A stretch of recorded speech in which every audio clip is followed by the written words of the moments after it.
Chapter 26, The Television Chocolate Room.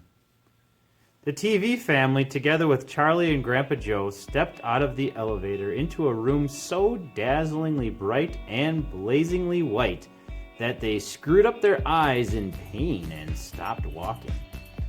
Mr. Wonka handed each of them a pair of dark glasses and said, "Put these on quick and don't take them off in here whatever you do. This light could blind you." As soon as Charlie had his dark glasses on, he was able to look around him in comfort. He saw a long, narrow room. The room was painted white all over. Even the floor was white, and there wasn't a speck of dust anywhere. From the ceiling hung huge lamps hung down and bathed the room in a brilliant blue-white light. The room was completely bare, except at the far ends. At one of these ends, there was an enormous camera on wheels, and a whole army of Oompa Loompas was clustered around it, oiling its joints and adjusting its knobs and polishing its great glass lens. The Oompa Loompas were all dressed in the most extraordinary way. They were wearing bright red spacesuits, complete with helmets and goggles. At least they looked like spacesuits, and they were working in complete silence. Watching them, Charlie experienced a queer sense of danger. There was something dangerous about this whole business, and the Oompa Loompas knew it.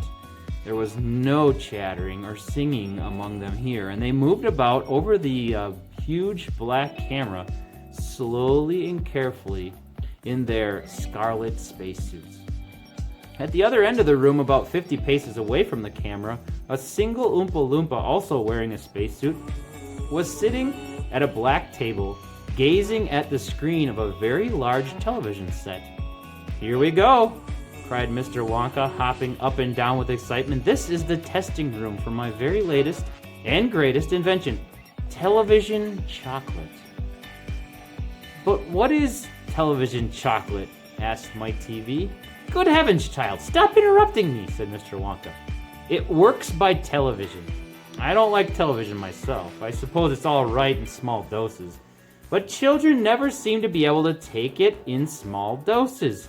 They want to sit there all day long, staring and staring and staring at the screen." "That's me," said Mike TV. "Shut up," said Mr. TV. "Thank you," said Mr. Wonka. "I shall now tell you how this amazing television set of mine works.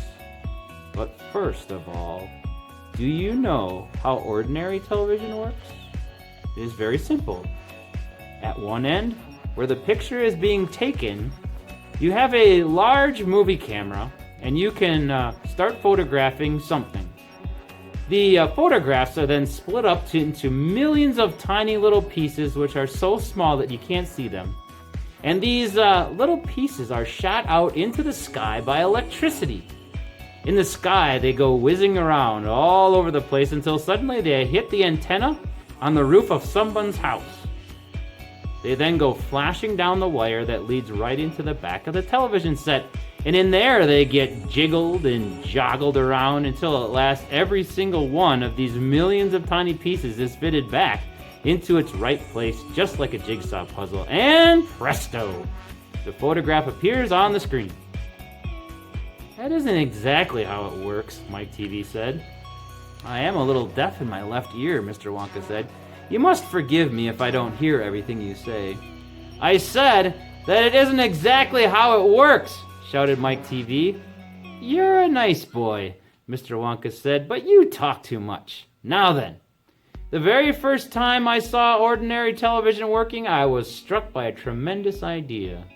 'Look here,' I shouted, 'if these people can break up a photograph into millions of pieces and send the pieces whizzing through the air and then put them back together at the other end, then why can't I do the same thing with a bar of chocolate? Why can't I send a real bar of chocolate whizzing through the air in tiny pieces and then put the pieces together at the other end, all ready to be eaten?' 'Impossible,' said Mike TV. "You think so?" cried Mr. Wonka. "Well, watch this. I shall now send a bar of my very best chocolate from one end of this room to the other by television. Get ready there. Bring in the chocolate." Immediately, 6 Oompa Loompas marched forward, carrying on their shoulders the most enormous bar of chocolate Charlie had ever seen. It was about the size of the mattress he slept on at home. It has to be big, Mr. Wonka explained, because whenever you send something by television, it always goes out much smaller than it was when it went in. Even with ordinary television, when you photograph a big man, he never comes out on your screen any taller than a pencil, does he? Here we go then. Get ready. No, stop. Hold everything. You there, Mike TV, stand back. You're too close to the camera. There were dangerous rays coming out of that thing. You could break up into a million tiny pieces in 1 second. That's why the Oompa Loompas are wearing spacesuits. The suits protect them. All right, that's better. Now then, switch on. One of the Oompa Loompas caught hold of a large switch and pulled it down. There was a blinding flash.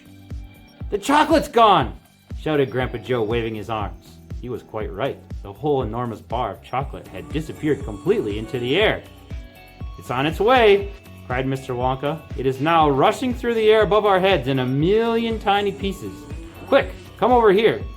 He dashed over to the other end of the room where the large television set was standing, and the others followed him. Watch the screen, he cried. Here it comes, look! The screen flickered and lit, then suddenly a small bar of chocolate appeared in the middle of the screen. Take it, shouted Mr. Wonka, growing more and more excited. How can you take it? Asked Mike TV, laughing. It's just a picture on a television screen.